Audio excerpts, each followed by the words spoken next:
আসসালামু আলাইকুম, আমি সাথী। আজকে আমি আপনাদের দেখাবো রাইস কুকারে কিভাবে ভেন্ডি ভাজি করতে হয়। আমরা বাজার থেকে হাফ কেজি ভেন্ডি নিয়ে আসছি। ভেন্ডিটা মূলত কাটার আগে সুন্দরভাবে ধুয়ে নিতে হয়। তো আমি এটা একটা জালিতে করে ঢেলে নিব। এটাকে আমরা ভালোভাবে ধুয়ে নিতে হবে।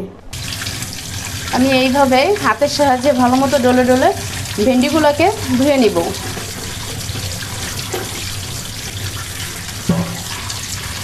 আমি ভেন্ডিটাকে ভালোভাবে ধুয়ে নিলাম।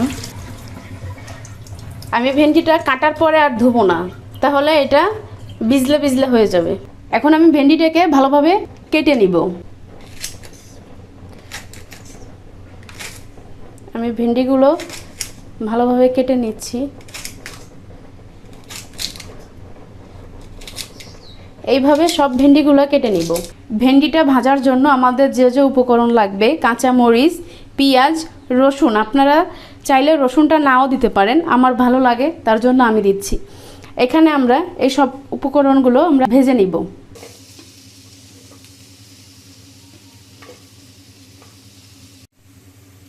আমাদের পেঁয়াজটা ব্রাউন কালার হয়ে গেছে। এখন আমি ভেন্ডিগুলো দিয়ে দেবো এটার ভিতরে।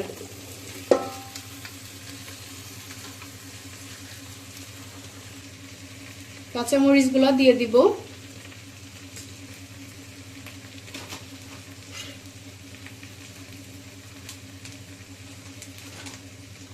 আমি এখানে পরিমাপ মতো লবণ দিয়ে দেব আর সামান্য একটু হলুদ দিয়ে দেব। এটা আপনি নাও দিতে পারেন।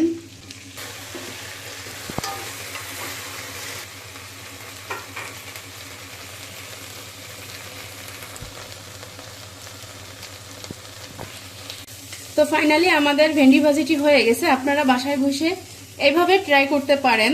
যখন আপনাদের বাসায় গ্যাস শেষ হয়ে যাবে, রান্না করার মতো ওয়ে থাকবে না, তখন আপনার রাইস কুকার যদি ঘরে থাকে তাহলে এইভাবে ভিন্ন ভিন্ন জিনিস আপনারা রান্না করে খেতে পারেন। দেখেন কত পারফেক্ট ভাবে ভেন্ডি ভাজিটি হয়ে গেছে।